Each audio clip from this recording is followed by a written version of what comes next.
He didn't marry me because he wanted a wife. He married me because he already knew I was going to die, and this was the only way he could stop it without telling me why. Let me take you back to the night it all began.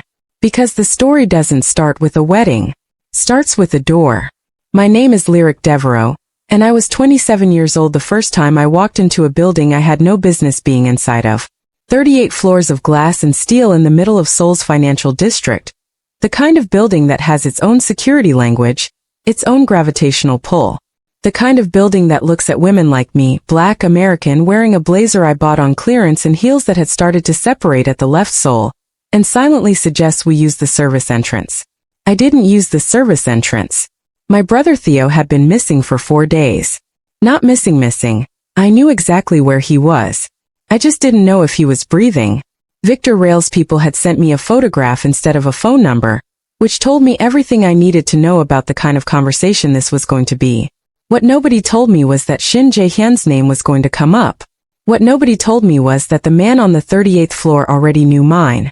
I walked in there ready to beg, ready to negotiate, ready to do whatever a 27-year-old woman with $200 in her checking account could do to bring her little brother home alive. Shin Jae-hyun looked at me from across a desk that cost more than my mother's house, and he said 6 words that rearranged the rest of my life. I've been expecting you, Ms. Deveraux. He wasn't surprised. He wasn't curious. He was waiting. And the thing that didn't hit me until much later, until the wedding ring was already on my finger and the city had started calling me Mrs. Shin, was that he hadn't been waiting for a deal. He'd been waiting to protect me from something I didn't even know was coming. But you don't get to see that part yet. First, you need to understand what I walked into. Because the night I went to beg for my brother's life, I didn't realize I was walking into a story that had already started without me. If this is your first time here, welcome. You just stepped into something you're not going to want to walk away from. Hit that subscribe button so you don't miss where this goes. Drop a comment and tell me where you're watching from. I want to know who's in the room for this one. The lobby smelled like money. Not the flashy kind, the old settled kind. The kind that's been in the walls so long it's become structural. Lyric walked through the revolving doors at 9:47 p.m. on a Wednesday, which meant the building was technically closed, which meant the 2 men in black suits near the elevator bank were not security guards in the traditional sense. They didn't ask for her name. They didn't stop her. They just watched her walk forward like they were confirming something they already knew. That should have been her first sign. She'd spent the cab ride over rehearsing what she was going to say. She had numbers.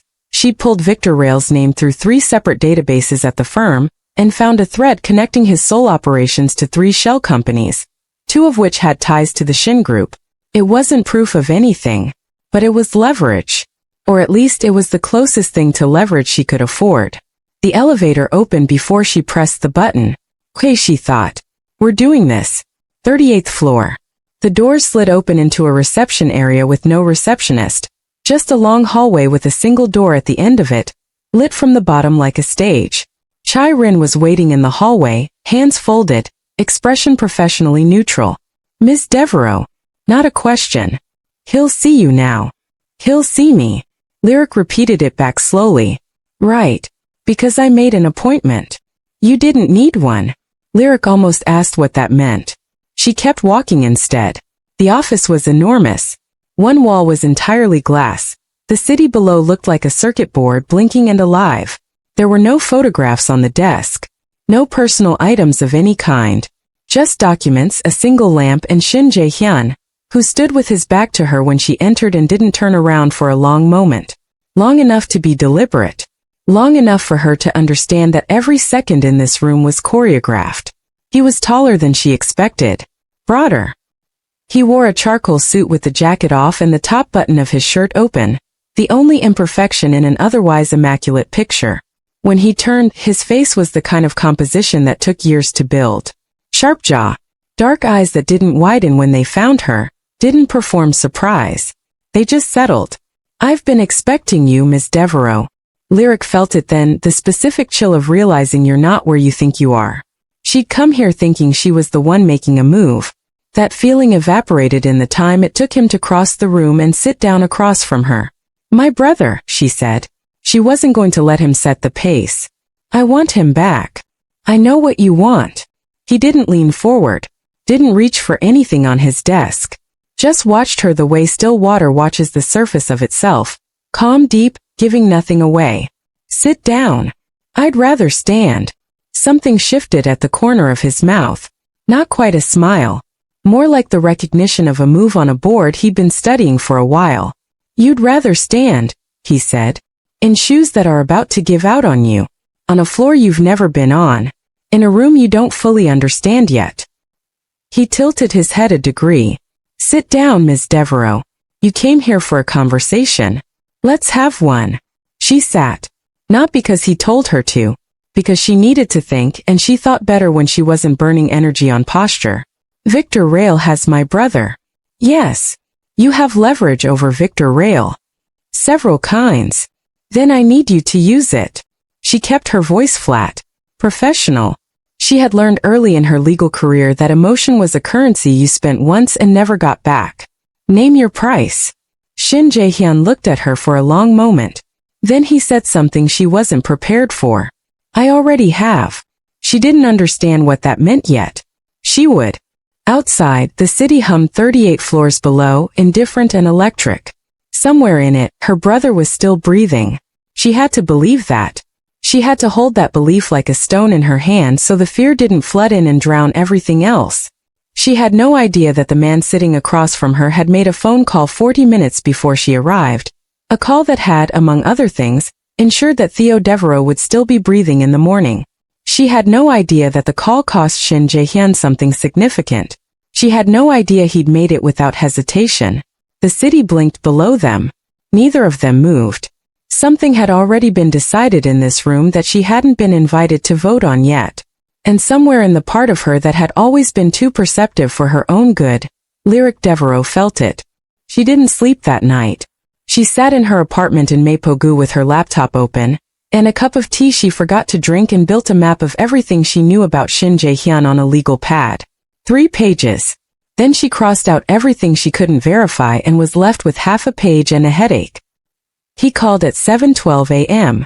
She knew it was him before she answered because she programmed his office number into her phone the way you tag a location you were trying to avoid visiting, label first so you recognize it before you walk in. My office. 10 o'clock. He hung up without waiting for a response. Lyric stared at her phone for a moment. Then she got up, ironed her other blazer and went. The building in daylight was different. Busier. Real-world energy deliveries, employees with badge lanyards, the ordinary machinery of a company that made money in the ways companies were supposed to make money. She clocked the security cameras.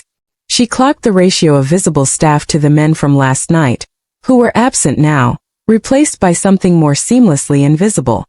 She'd worked enough corporate litigation to know how to read a building's power structure by its people. What she read here made her slow her walk slightly. Chai Rin met her at the elevator again. This time she offered coffee. Lyric accepted. It was excellent coffee, which she filed away as information about the man who stocked it. His office looked different with the city in full daylight behind it. Less cinematic. More real. He was already on a call when she was shown in, standing at the window with his phone at his ear, speaking Korean in a tone that was quiet and irrevocable, the conversational equivalent of a door being locked. He glanced at her once, gestured toward the chair across from his desk, and continued the call for exactly 2 more minutes before ending it and turning around. You're on time, he said. I'm always on time. Most people who come to me for favors arrive early. He walked to his desk. It's a form of submission. You didn't. I didn't come here to submit. She wrapped both hands around her coffee cup. You said you had a price. I want to hear it. He sat, pulled a single document from the top of a neat stack and placed it on the desk between them, turned to face her. She looked at it. Then she looked at him. Then she looked back at the document. This is a marriage license application. Yes. With my name on it. Yes. The silence in the room had weight.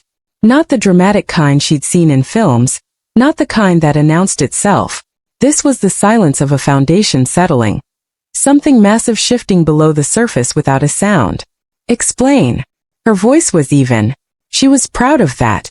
Victor Rail has been working to dismantle my operations for 3 years, Shin said. He didn't sound bitter about it. He sounded like someone describing the weather. He uses leverage, personal connections, vulnerabilities. My father is dying, which Rail knows. My father has made one final request before he goes. That I marry. He paused for a half second. That I bring someone into this family who has no connection to the empire. Someone who cannot be used as a piece on his board. And you chose me. You came to me. That's not an answer. He looked at her steadily. It's the only one you're getting today. Lyric set down her coffee. She had approximately 40 things she wanted to say. She chose the one that mattered. What does my brother get out of this? His debt was cleared. His safety guaranteed. And a conversation with Victor Rail that ends with Rail understanding that Theo Deveraux is no longer useful to him as leverage.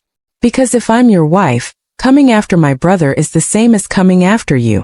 Now you're asking the right questions. She studied him. He didn't look away. Most people, when held under real scrutiny, performed something: discomfort, arrogance, impatience. Shin Jae-hyun performed nothing. He simply existed in the gaze, unmoved, as if her seeing him clearly was not a threat but a formality he was willing to grant. That was the most dangerous thing about him, she realized. Not his money, not his power, the complete absence of performance. Men who needed you to see them a certain way could be managed.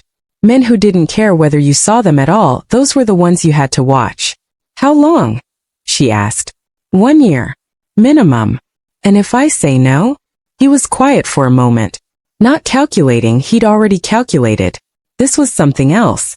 Something that looked from a certain angle almost like honesty. Then I help you find another way to save your brother. It'll be slower. Messier. Rail will know I'm involved, which makes Theo a more appealing target, not less. He folded his hands on the desk. But I won't stop you from trying. He meant it. That was the part that didn't fit the shape of the room. He meant it. She picked up the document. Read it in full, which took 4 minutes, during which he neither rushed her nor watched her. He turned back to his window and looked at the city with the patience of a man who'd made 1,000 bets and learned to wait without flinching. She set it back down. I'll need my own legal counsel to review the terms.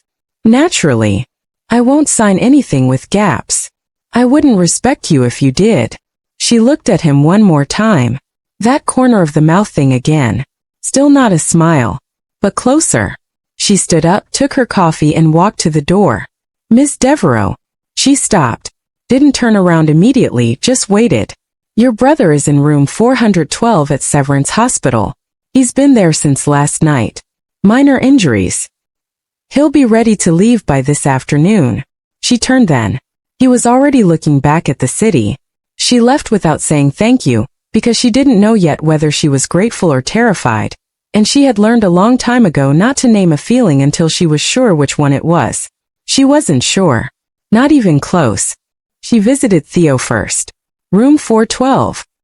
He was sitting up, bandaged on his left forearm, a bruise along his jaw that made her stomach drop even though she kept her face perfectly neutral when she walked through the door. He looked up and his whole face crumpled the way it always had since he was 6 years old and convinced he'd broken something that couldn't be fixed. Lyric. Don't. She crossed the room, sat in the chair beside his bed, studied the bruise. How bad? I'm fine. Theo. I'm fine. He exhaled. 2 ribs. They wrapped them. The arm was he stopped. It was a message. Not serious. A message, she repeated quietly. She sat with that for a moment.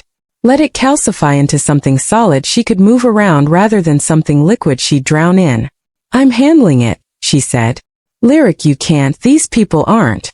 I know what they are. She finally looked at his face, not the injuries. Trust me. He looked at her the way he always did when he was trying to figure out what she already knew. He didn't ask. That was the thing about Theo. For all his impulsiveness, he had learned over 22 years of watching his sister operate, that when Lyric Deveraux said trust me in that specific register, the argument was already over. She signed the marriage license application that evening. Her own attorney, a real one, a colleague she trusted, had reviewed the supplementary agreement by 3 in the afternoon and found it unusually, almost suspiciously, clean. No hidden asset clauses. No NDA loopholes that would gag her outside the formal terms. No forfeiture conditions. It was, in her attorney's words, the fairest contract I've ever seen come out of a power arrangement like this, which said everything and told her nothing. The ceremony was small. No announcement. A city hall official, Chai-rin as witness, and Marcus, who Lyric had called the night before and said only, "I need you to be there for something tomorrow and I need you to not ask questions until after." He'd shown up in a suit he clearly bought that morning, expression performing extreme professionalism over extreme concern. Shin wore a dark navy suit. He was calm, present, and said the required words in the required order without theater. When the official said the part about rings, he produced one from his jacket pocket that was simple and white gold, not a statement, not a performance, just a ring. He put it on her finger with the focus of a man executing the most important part of a careful plan, and when it was done, he looked at her face for one unguarded moment before his expression settled back into its habitual stillness. She didn't look at her hand afterward. She didn't want to see it yet. That evening Victor Rail received a notification. Not a call, a notification. A photograph of the signed marriage certificate, sent from a number he recognized. Lyric didn't know this. She was at Theo's hospital room telling him to stop apologizing.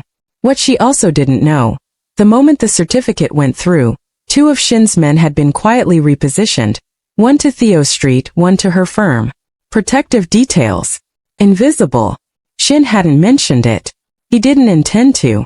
She moved into the Shin residence 3 days later with 2 suitcases, a box of books, and the posture of someone who had made a decision and was committed to not second-guessing it.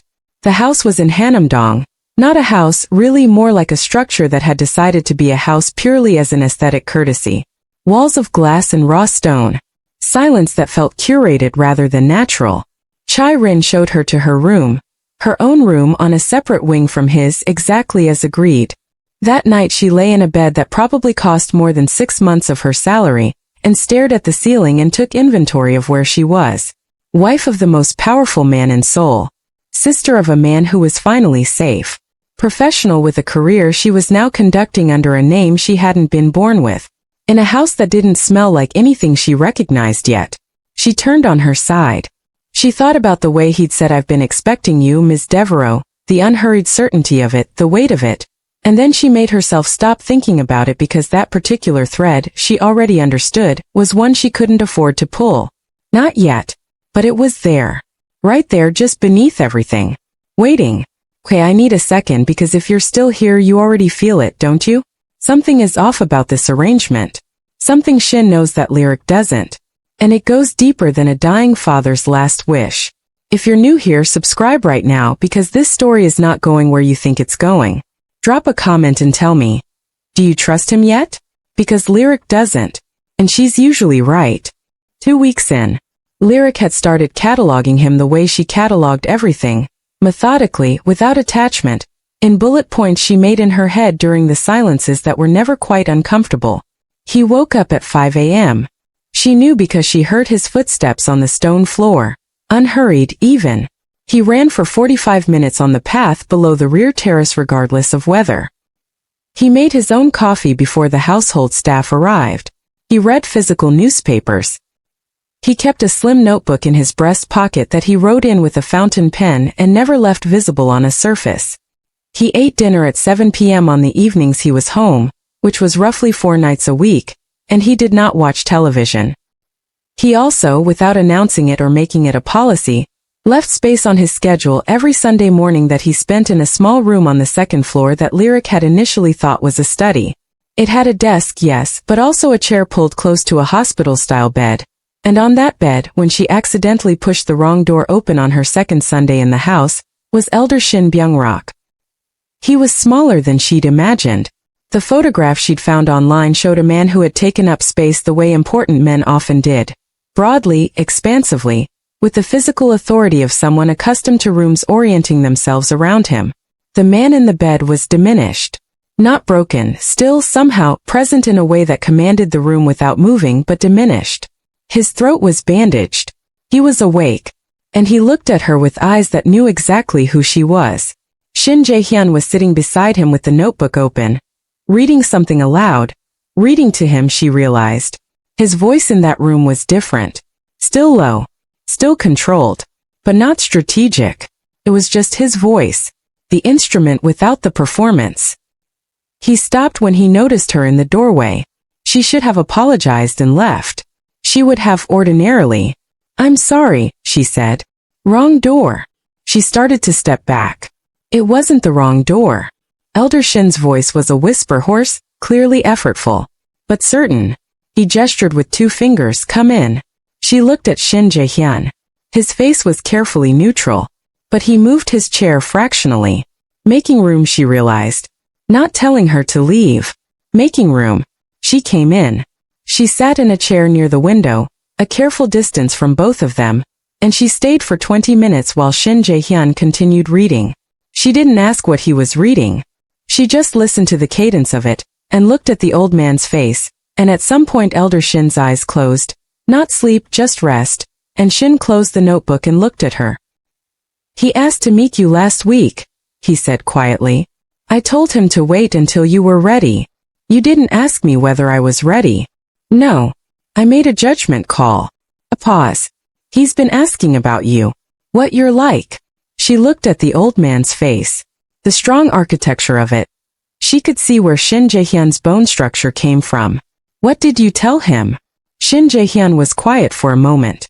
"That you negotiate from a position of honesty. That you don't flinch." He looked down at the notebook in his hands. "That he'd like you." She didn't know what to do with that. She put it somewhere internal and moved on. "He can't speak for long," she said. "No. But he wanted to see me." "Yes." She thought about this. About a dying man's final request.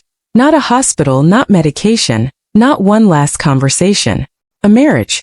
A stranger in his son's house. She thought about the version of the story she'd been carrying for 2 weeks, which was, "This is strategy, this is chess, everything in this world has a calculated purpose." She was good at that version.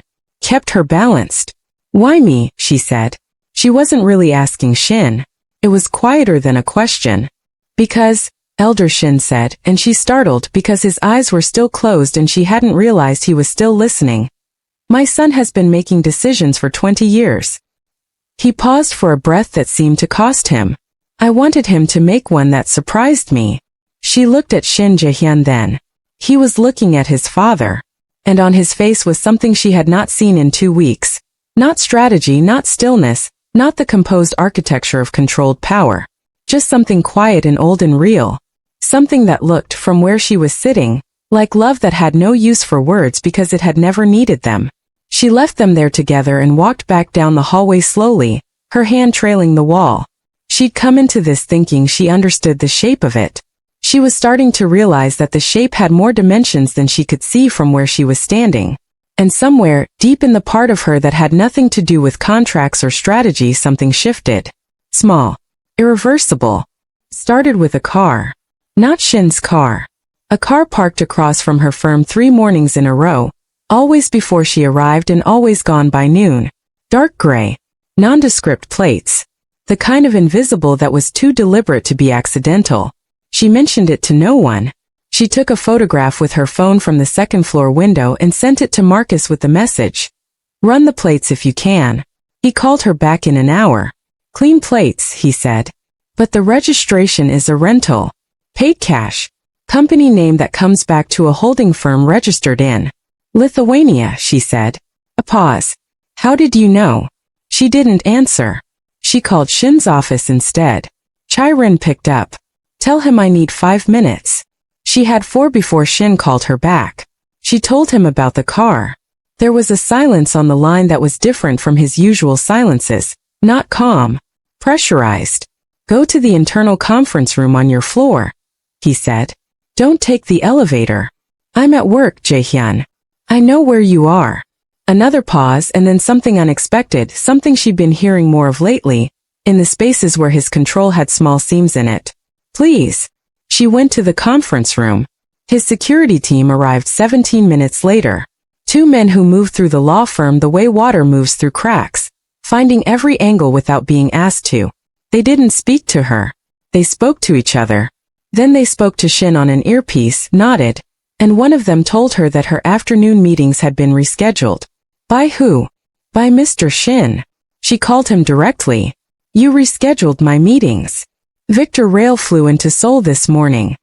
His voice was the city window version, measured, sealed, not quite cold but sealed. He's here about us. About the marriage. About what marriage represents. He had a different arrangement in mind for your brother's debt. One that used Theo as ongoing leverage indefinitely. Our marriage removed that option. He doesn't like having options removed. She sat down in the conference room chair. Outside, Seoul was doing what Seoul always did. Massive and indifferent, beautiful in its pace. So this is what the escalation looks like. This is the warning shot. The escalation looks worse. What does the escalation look like? He paused. I'd rather not say it in those terms. Jae-hyun. Another pause. The seam again, that fractional space between what he said and what he chose not to. Victor uses people you care about. He makes the cost of defiance personal. He already knew about Theo. It's possible he's identified other people in your life. Marcus. She thought of Marcus immediately. Easily located. Absolutely unprotected. Constitutionally incapable of being cautious. I need to make a call, she said. Already done. Mr. Webb has been advised that he should work from home today. She stared at the wall. You advised Marcus. Chirin did. Diplomatically. She wanted to be angry about it. The instinct was there, the old reflex, don't make decisions that involve my life without involving me. But the reflex hit a different shape this time because underneath the violation of it was something harder to argue with. He had thought of Marcus before she did. He had moved to protect someone in her world before she even named the threat. That wasn't a strategy. That was something else. Victor's going to make a move, she said. Yes. Soon. I suspect we have 48 hours before he tries something designed to get your attention. She stood up. Straightened her blazer. The left heel was fully attached now. She'd replaced them the second week of the marriage because Chirin had left a box outside her door with a note that said only from the chairman in neat handwriting, and inside were shoes in exactly her size, practical and elegant, the kind that didn't announce themselves. She hadn't thanked him for them. He hadn't brought it up. They had, without discussion, found a language for things that couldn't be said directly. I'm going back to my desk, she told him. Lyric. She stopped at the sound of her name. He never used it. He used Ms. Deveraux in public settings and said nothing in private, or he'd started saying lyric in the last week in a way that was so quiet and so deliberate that she'd been pretending not to notice. I'm not going to hide in the conference room, she said. I'm going to do my job. I trust your team to do theirs. A beat. I trust you. She hung up. She walked back to her desk. She sat down and pulled up a document and stared at it for 2 full minutes without reading a word. Her hand flat on the desk, the white gold ring catching the afternoon light in the window. Victor Rail was in the city. And whatever he was planning, she already understood from the way her husband's voice had changed when he said her name. It was coming for both of them. The dinner happened without planning, which was how she knew it was real. Most things in the house happened with the quiet logistics of Chirin's influence. Meals timed, schedules cross-referenced, even the silences felt managed. But that Thursday, Victor Rail's people made a move against one of Shin's subsidiary operations in Incheon. A coordinated disruption that cost 6 hours of work and sent Shin home at 11 p.m. still in motion. Still in the middle of it mentally, phone in hand, jacket over one arm. She was in the kitchen. Not because of him. She'd had a late afternoon herself and had come down because she couldn't sleep, and the kitchen in this house was the one room that felt, in some small way, like somewhere a real person had been. The staff left ingredients organized by type rather than recipe, which she found inexplicably satisfying. She'd been making a sandwich. He stopped in the doorway. They looked at each other. Hungry? She asked. A pause. Yes. She made him a sandwich. Turkey, mustard, sharp white cheddar, because those were the ingredients that were out. He watched her do it with an expression she'd started cataloging separately from his public face. This one had no name yet. She'd been trying to find one for 2 weeks. They sat at the kitchen island. No ceremony. He set his phone down and didn't pick it up again, which she'd learned to understand as the equivalent of another man shutting down a whole building. Incheon, she said. Contained. Victor. Working through intermediaries. He won't move directly, not yet. He looked at his plate. He wants to see how I respond to disruption before he escalates. And how do you respond to disruption? He looked up at her. I will stop being disrupted. She almost smiled. That's not a method. That's a personality trait. Most methods are. She ate. He ate. The kitchen was quiet in the way that houses are quiet very late at night. Not empty, just resting. Outside rain had started. She could hear it on the glass. Can I ask you something? She said. You're going to ask it regardless. When you said you'd been expecting me, that first night. She turned her coffee mug in her hands. You'd already arranged for Theo to be at Severance. You'd already drafted the agreement. You knew I was coming. She looked at him. How long have you been watching? Because if I told you, you would have run. He said it without judgment. Just a fact. And running would have confirmed to Victor that you knew something. It would have made you more dangerous to him, not less. So you made me your wife. I made you safe. A pause. Something moved in his face. The wife part was. He stopped. She waited. He picked up his fork again. The wife part was mine, he said quietly. The rain on the glass. The kitchen at midnight. The ring on her finger caught the light above the island. She didn't ask him to explain what he meant. She understood. The thing that had no contractual category, the thing she'd been cataloging for weeks without a name, she had a name for it now. She just wasn't ready to say it out loud yet. Neither was he. But it was there. Between them. Real as the ring. Real as the rain. Victor Rail didn't escalate the way she expected. He didn't threaten. He didn't send another car. He sent evidence. A package arrived at Shin's office on a Monday, addressed to Lyric specifically, which was how she knew it was designed to do damage in a particular direction. Chai Rin intercepted it and called her before opening it. Lyric told her to open it with Shin's present. The contents. A series of photographs and documents spanning 4 years. Financial transactions. Property transfers. Shell company registrations. The thread connecting them led to one name at the center of everything, the way all threads in this world led to one name at the center. Shin Jae-hyun. But also a second notebook. Not the slim one from his pocket. An older one worn at the spine with pages marked by years. Notes in Korean she couldn't read and English entries she could. A business ledger from the early days of the Shin Empire. And on one page near the back a list of names. Women's names with dates beside them. Candidates it seemed. For the marriage his father had demanded. Her name was at the bottom. But that wasn't the part that undid her. The part that undid her was that beside her name, unlike every other name on the list, there was no strategic notation. No assessment. No asset column or liability column. Just her name and written in the same clean handwriting as the rest of the notebook, the one who doesn't need it to be perfect. She sat in Shin's office with the notebook in her hands for a long time. He stood near the window. He had not explained it. He was letting her reach the end of it herself because he understood she realized that she needed to get there on her own terms. Victor sent this to destroy us, she said finally. Yes.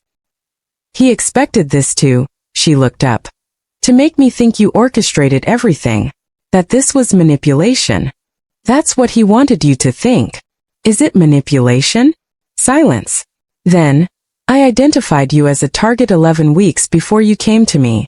That's real. I built a legal structure to make you my wife. That's real. I did it without your full informed consent at the time. He turned from the window. Those are also real. And the other part. He met her eyes across the room. Also real, he said. She looked back at the notebook. The one who doesn't need it to be perfect.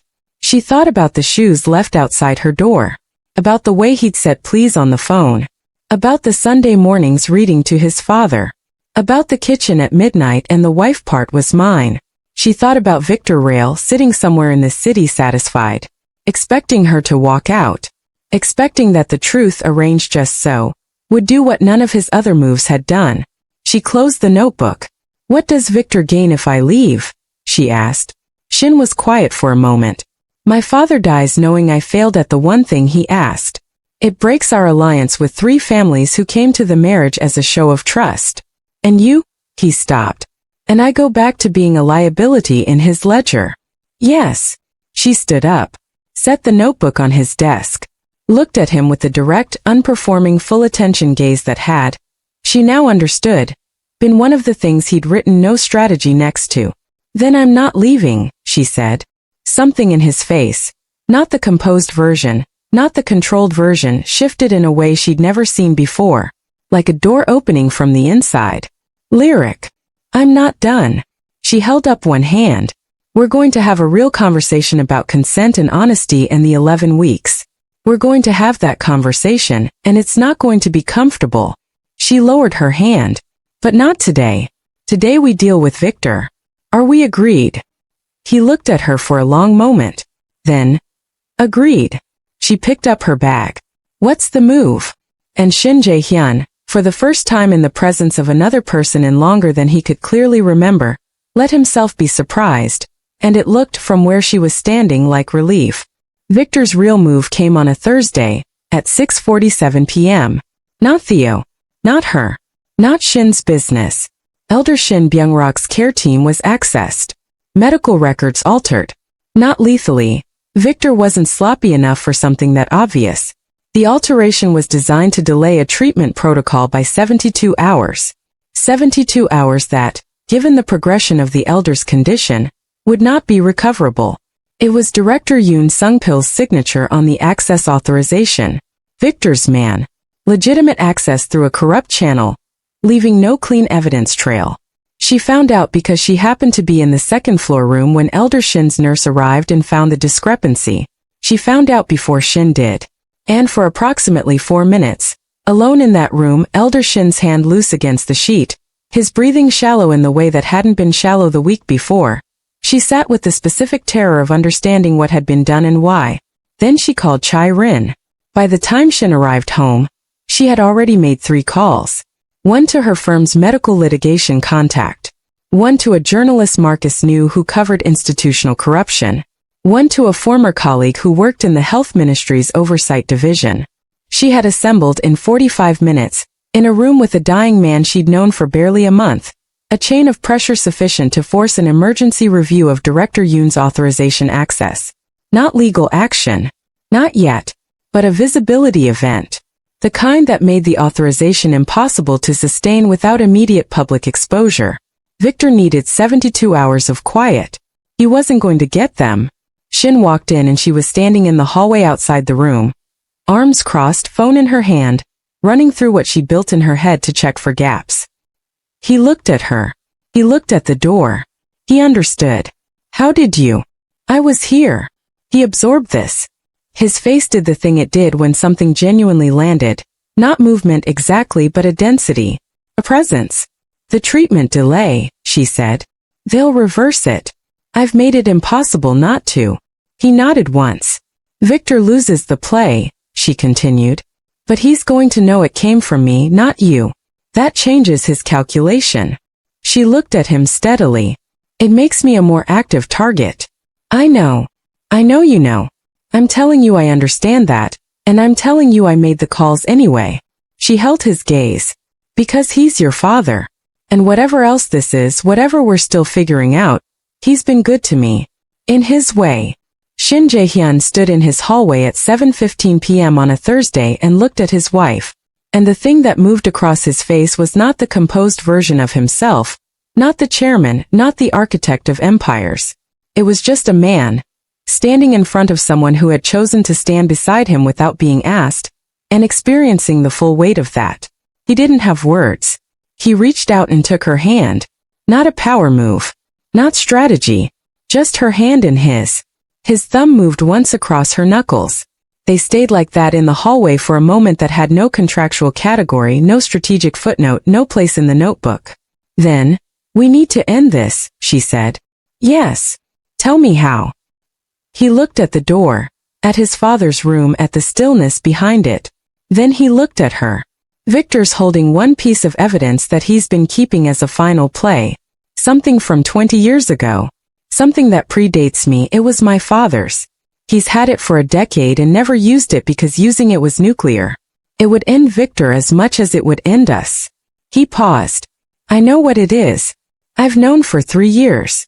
She looked at him carefully. But you haven't used it. Because using it meant exposing my father. The weight of this. The shape of it. You've been protecting him. He's been dying. For 2 years he's been dying. And for 2 years Victor has been leveraging my inability to use that card. He built his entire strategy around my loyalty. He held her gaze. He didn't account for the possibility that I'd find someone who would make me willing to use it. She understood. Your father. They moved on Victor in the next 72 hours. Not loudly. Victor Rail was not a man who went down loudly.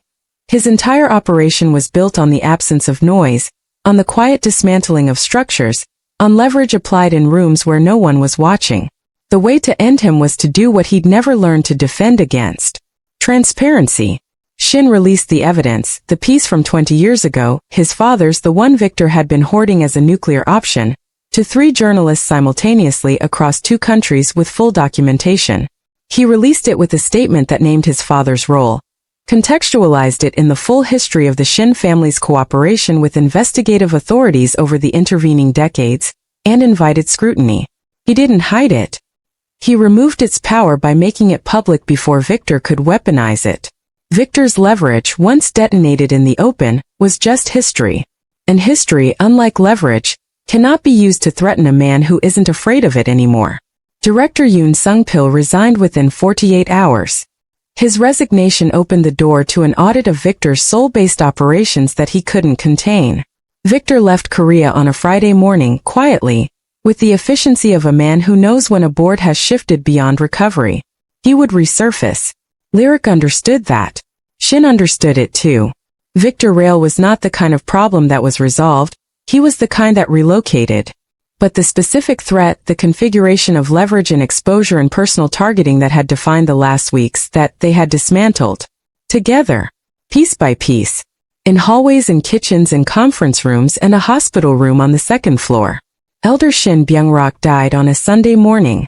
3 weeks after the treatment delay was reversed. 3 weeks of mornings with the notebook in the chair and the sound of his son's voice reading aloud. He died with Shin beside him, and because she had stopped pretending she wasn't part of this, with Lyric sitting near the window where she always sat. He died looking at his son's face. And his son, the most controlled man she had ever known, the man who ran his power structures with the precision of a circuitry board, held his father's hand and let himself be, for a few minutes, just a person who loved someone and was going to miss them. She didn't look away. She didn't give him privacy by pretending not to see. She sat with him in it, which was the only thing she had to offer, and it was enough. Afterward, in the hallway, he stood with his back against the wall and his eyes closed, and she stood in front of him, close, not touching. Just a present. The way you can be present for someone when you've moved past the part where presence requires permission. Hey, she said softly. He opened his eyes. You okay? He looked at her. That gaze of his, the one that had no performance left in it, the one she'd catalogued for weeks and finally stopped trying to name because it only had one name and it belonged to both of them equally. Not yet, he said honestly. Okay. She reached out, took his hand the way he'd taken hers in the hallway. Then not yet. That's okay too. The year did not end with a divorce filing. It ended with a conversation. A real one, uncomfortable, precise, exactly as promised. She said everything that needed to be said about consent and decision-making in the 11 weeks. He said everything that needed to be said about why he'd made the choices he'd made, and what he'd tell her differently if he could go back. Neither of them was entirely comfortable. Both of them were entirely honest. At the end of it, she sat on the kitchen island, feet not quite reaching the floor, and she said, I'm not walking out. He looked at her from across the kitchen. I'm not asking you to stay. I know you're not. That's why I'm telling you. A pause. That thing at the corner of his mouth. Finally, it was a smile. Theo Deveraux went back to school the following spring. Business program. Scholarship funding that arrived from an anonymous source he couldn't trace and chose not to investigate. He called his sister every Sunday. Marcus Webb was promoted at the firm and spent 3 months not mentioning the security detail that had quietly followed him during the worst of it. And then one day he mentioned it to Lyric over lunch and said, honestly, I didn't hate it. And she laughed in a way she hadn't in a long time. Chae-rin remained exactly who she had always been. Meticulous, loyal, and quietly, in the way of someone who saw things clearly and said little satisfied. The white gold ring stayed on Lyric's finger. Not because of a contract. Not because of a year's minimum term. Because of a man who had looked at a woman he didn't know and had written beside her name the truest thing he'd ever put in a notebook. The one who doesn't need it to be perfect, and had been right. Because she didn't. She never had. She needed it to be real. And it was. Every complicated, contractual, kitchen at midnight, rain on glass on a Thursday inch of it. She stood on the terrace of the Hanamdong house on the last evening of the year. The city below was the same circuit board it had always been, blinking, vast, indifferent. Shin came and stood beside her. He didn't say anything. He put his hand at the small of her back. Below them Seoul breathed. Above them the sky was clear for the first time in weeks. That's the thing about storms, she thought. They don't erase what was there. They just make visible what was always true. And that right there, that is what a love story looks like when it earns it. Not flowers. Not easy moments. Two people who came together through force and fear, and found something real underneath all of it. If you made it to the end of this, you were here for every second, and I see you. Drop a comment and tell me. When did you know he was in love with her before she did? Because I have a feeling most of you caught it before she did. And if this story hit the way I think it did, hit that subscribe button because the next one is already coming, and trust me, you don't want to miss where we go next.